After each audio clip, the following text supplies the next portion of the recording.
Caríssimos irmãos, devotos do Menino Deus, que alegria começar aqui o nosso canal do YouTube, o nosso primeiro vídeo, em que nós vamos de fato tratar acerca da liturgia da palavra.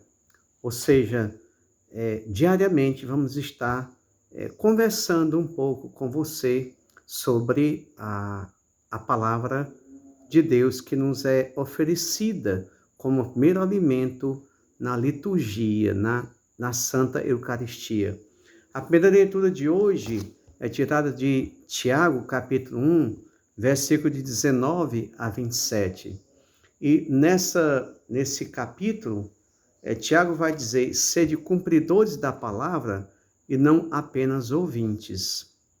Isso significa dizer que para o cristão, caríssimos irmãos, ele encontra nessa afirmação de Tiago uma exigência fundamental nessa carta, que é exatamente uma fé que, uma vez recebida, ela deve ser posta em ação. Jesus vai dizer que aquele, de fato, que escuta a sua palavra e a põe em prática, é semelhante ao homem que construiu sua casa na rocha. Vêm as tempestades, mas a casa está firme. Ou seja, a vivência da palavra nos leva a estar edificados na rocha. Porém, aquele que apenas escuta a palavra e não a põe em prática, já vai dizer que é semelhante a um homem que edificou a sua casa em areia movediça. Sede cumpridores da palavra e não apenas ouvintes. Santo Antônio, o filho espiritual de São Francisco, ele dizia: cesse as palavras e falem as obras. É tão interessante que na nossa caminhada e no nosso processo de conversão, nós procuremos, de fato, alicerçar a nossa vida nesta palavra e manifestá-la aos homens através das práticas. São Francisco dizia: tome cuidado com a sua vida, porque ela pode ser o único evangelho que as pessoas leem. É bonito quando o Padre Zezinho canta: na minha vida eu vou escrever o teu evangelho. Nós não somos 100% coerentes com aquilo que nós pregamos ou com aquilo que nós lemos da palavra, porque somos pecadores. A conversão, evidentemente, é um processo, mas é um processo que deve evoluir. Tanto a fé como a conversão não é, de fato, caríssimos irmãos, algo que cai do céu, prontual. A fé, ela é processual. Isso é um ponto fundamental. Não acontece numa noite, em um determinado ambiente, uma determinada oração, que a gente ali diga que aceitou a Jesus, etc, etc e tal, e estamos prontos. É um processo. Isso é um ponto fundamental. Mas o importante é sempre ir caminhando e avançando, né? Que é algo indispensável.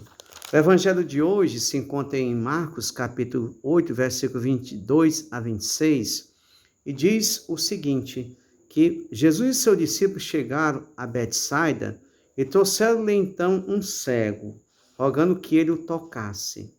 Tomando o cego, de fato, pela mão, levou para fora da aldeia e, cuspindo nos olhos, impondo-lhe as mãos, perguntou: percebes alguma coisa? E ele, começando a ver, disse: veja as pessoas como árvore andando. Em seguida, ele colocou novamente as mãos sobre os olhos do cego, que viu distintamente, ficou restabelecido e podia ver claramente, e mandou para casa, dizendo: não entre nas aldeias.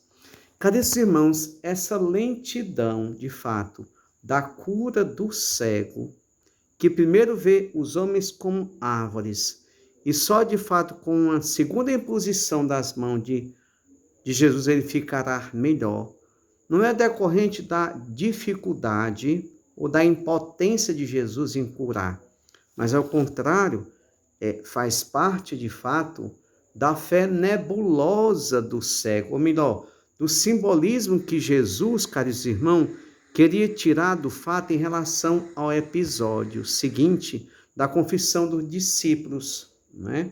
Então, a gente percebe o seguinte, que aqui é uma grande catequese. Quer mostrar que a fé também, ela é processual. Não se conhece Jesus da noite para o dia. Para que Marcos escreveu o seu evangelho? Para responder à grande pergunta: quem é Jesus? Era uma comunidade formada por pagãos que estavam se convertendo ao cristianismo. Isso é um ponto importante.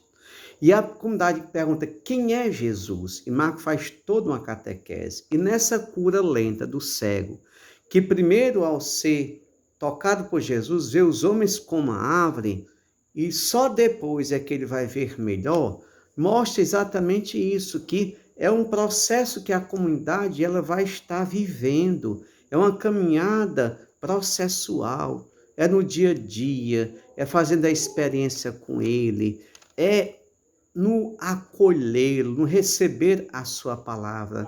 A comunidade aqui de Marcos, ela começa a enxergar gradativamente. Também retrata-se aos discípulos, mas de uma forma especial aos apóstolos, que gradativamente vão conhecendo a pessoa de Jesus. Esse conhecimento pleno se dará com a ressurreição e com a vinda do Espírito Santo. Jesus mesmo disse: o Espírito Santo revelará todas as coisas. Que coisa maravilhosa e importante. Que essa liturgia de hoje nos ajude a compreender essa realidade. Fé sem obra é morta. Que não devemos ser apenas ouvintes, mas praticantes da palavra. E tenhamos, de fato, o desejo de conhecê-lo e saibamos que é fruto de um processo, de uma caminhada. Gradativamente a gente vai enxergando melhor, vendo com outra ótica quem é a pessoa de Jesus. Que Deus abençoe todos aqueles que frequentam a Menino Deus, capela da nossa grande catedral. Que Deus abençoe a você, a cada um de nós. Que Deus fortaleça, de fato, a sua fé. Em nome do Pai, e do Filho, e do Espírito Santo. Amém.